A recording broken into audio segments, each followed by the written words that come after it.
क्या हो रहा है दोस्तों? हमें एक गंभीर मुद्दे पर बात करनी है। वैश्विक खाद्य संकट। हाँ, आपने सही सुना।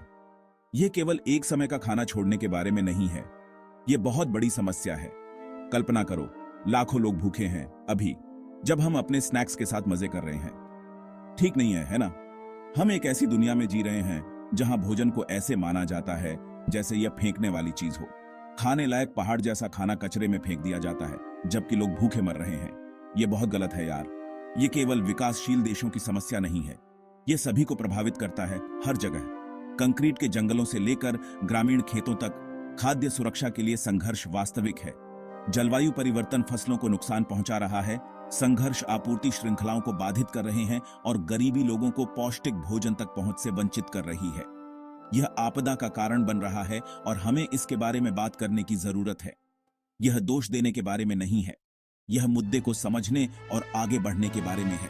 हमें फूड वेस्ट के बारे में गंभीर होने की जरूरत है। बेहतर फूड सिस्टम्स की मांग करनी चाहिए और न्याय के लिए लड़ना चाहिए। आइए शुरू करते हैं। खाद्य संकट क्यों है? यह जटिल है, लेकिन इसे समझते हैं। हम बहुत ज्यादा खाना बर्बाद कर रहे हैं। विश्व स्तर पर उत्पादित भोजन का 1/3 सीधे कचरे में चला जाता है। फिर आती है गड़बड़ वितरण व्यवस्था। अमीर देशों के पास बहुत अधिक है, जबकि गरीब राष्ट्र संघर्ष करते हैं। लाखों लोग पौष्टिक भोजन नहीं खरीद सकते। जलवायु परिवर्तन इस गड़बड़ी में एक और प्रमुख भूमिका निभा रहा है। सूखा, बाढ़ और अप्रत्याशित मौसम फसलों को बर्बाद कर रहे हैं। चलिए फूड वेस्ट के बारे में बात करते हैं, क्योंकि यहीं पर चीजें वाकई बेतुकी हो जाती हैं। हम पूरी तरह से अच्छे खाने की बात कर रहे हैं, फल, सब्जियां, अनाज, जो कचरे के ढेर में जा रहे हैं, जबकि लाखों लोग भूखे हैं। जरा सोचो, सारे संसाधन, पानी, जमीन, मेहनत जो भोजन बनाने में लगते हैं, वो बस कूड़ेदान में सड़ने के लिए। यह सिर्फ बर्बादी नहीं है, यह एक पर्यावरणीय आपदा है। सड़ने वाला भोजन मीथेन छोड़ता है, जो कार्बन डाइऑक्साइड से भी बदतर ग्रीन हाउस गैस है। हम हर साल 1.3 अरब टन भोजन बर्बाद करने की बात कर रहे हैं। यह दुनिया के सभी लोगों को कई बार खिलाने के लिए पर्याप्त है। यह समय है कि खेतों से लेकर अपनी रसोई तक हर स्तर पर फूड वेस्ट को कम करने के बारे में गंभीर हो जाए। हम सभी ने खाने के पैकेटों पर बेस्ट बाय डेट्स देखी है, पर पता है क्या? ये अक्सर निर्माताओं द्वारा उत्पादों को बेचने के लिए निर्धारित की गई मनमानी तारीखें होती हैं। ज्यादातर खाना उन तारीखों के बाद भी खाने लायक होता है। अपनी समझ का इस्तेमाल करने से न डरें। अगर यह दिखने, सूंघने और स्वाद में ठीक लगता है, तो शायद यह ठीक ही है। भाग 4, भूख की चपेट में खाद्य संकट के चेहरे।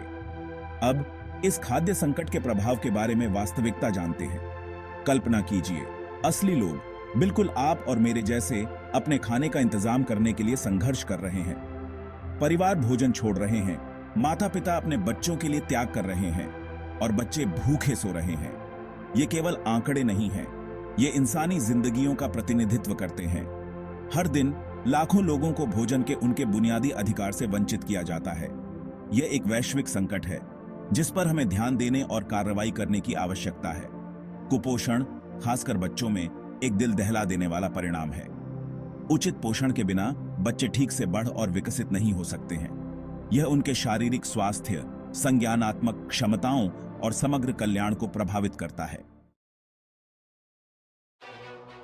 भाग 5, असंतुलन की दुनिया, खाद्य रेगिस्तान और दावतें। वैश्विक खाद्य प्रणाली एक विशाल बुफे की तरह है, जहां कुछ लोग खुद को भर रहे हैं, जबकि अन्य को जूठन के साथ छोड़ दिया जाता है।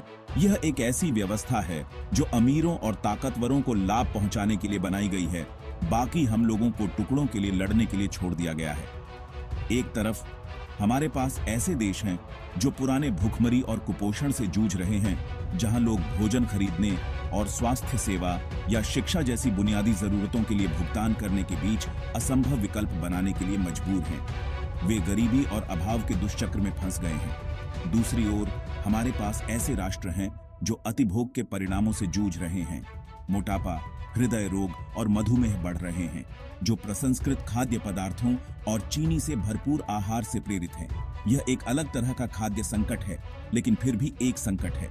यह असंतुलन अनसस्टेनेबल और अन्यायपूर्ण है। हमें एक ऐसी खाद्य प्रणाली बनाने की जरूरत है जो सभी के लिए काम करे, न कि केवल कुछ विशेषाधिकार प्राप्त लोगों के लिए। एक ऐसी व्यवस्था जो भोजन को एक मानवाधिकार के रूप में प्राथमिकता देती है, न कि केवल लाभ के लिए व्यापार की जाने वाली वस्तु। भाग 6, बदलाव के बीज, खाद्य न्याय के लिए संघर्ष। ठीक है, तो स्थिति निराशाजनक लगती है, लेकिन अभी उम्मीद मत छोड़ो। बेहतर खाद्य भविष्य के लिए लड़ने वाले लोगों का एक बढ़ता हुआ आंदोलन है। जमीनी स्तर के संगठनों से लेकर अंतर्राष्ट्रीय एजेंसियों तक कार्यकर्ता, किसान और आम नागरिक बदलाव की मांग के लिए आगे आ रहे हैं।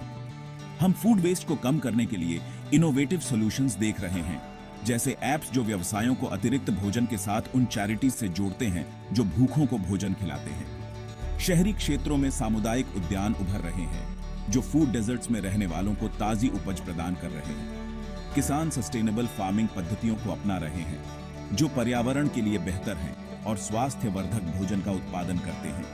और उपभोक्ता अपनी पसंद के भोजन के प्रति अधिक जागरूक हो रहे हैं। वे उन कंपनियों से ट्रांसपेरेंसी और एथिकल सोर्सिंग की मांग कर रहे हैं जिनका वे समर्थन करते हैं। अभी बहुत कुछ करना बाकी है, लेकिन ये आशाजनक संकेत है कि बदलाव संभव है। यह हमारी मानसिकता को उपभोग की संस्कृति से संरक्षण और करुणा की संस्कृति में बदलने के बारे में है। भाग 7, हमारी थाली, हमारी जिम्मेदारी कार्रवाई का आह्वान। यह केवल सरकारों और संगठनों के बारे में नहीं है, यह हमारे बारे में भी है। अधिक न्यायसंगत और टिकाऊ खाद्य प्रणाली के निर्माण में हम सभी की भूमिका है। यह सरल क्रियाओं से शुरू होता है। अपने जीवन में फूड वेस्ट कम करें, अपने भोजन की योजना बनाएं, समझदारी से खरीदारी करें और बचे हुए खाने के साथ रचनात्मक बनें। स्थानीय किसानों और व्यवसायों का समर्थन करें जो एथिकल और सस्टेनेबल पद्धतियों को प्राथमिकता देते हैं। खुद को और दूसरों को खाद्य संकट के बारे में शिक्षित करें और हम कैसे समाधान का हिस्सा बन सकते हैं। बदलाव की मांग के लिए अपनी आवाज का इस्तेमाल करें, अपने निर्वाचित अधिकारियों से संपर्क करें, खाद्य न्याय के लिए लड़ने वाले संगठनों का समर्थन करें और उन नीतियों के खिलाफ बोलें जो असमानता और पर्यावरण विनाश को कायम रखती हैं। उस खाने की थाली को याद करो जिसके बारे में हमने पहले बात की थी। यह सुनिश्चित करने का समय है कि सभी के पास खाने के लिए जगह हो और उचित हिस्सा मिले। ये खेल के नियमों को फिर से लिखने और एक ऐसी खाद्य प्रणाली बनाने का समय है जो हम सभी को पोषण दे। हमारे चैनल को सब्सक्राइब करना ना भूलें और इस वीडियो को लाइक और शेयर जरूर करें। आपके साथ फिर मिलेंगे एक और इंटरेस्टिंग वीडियो में।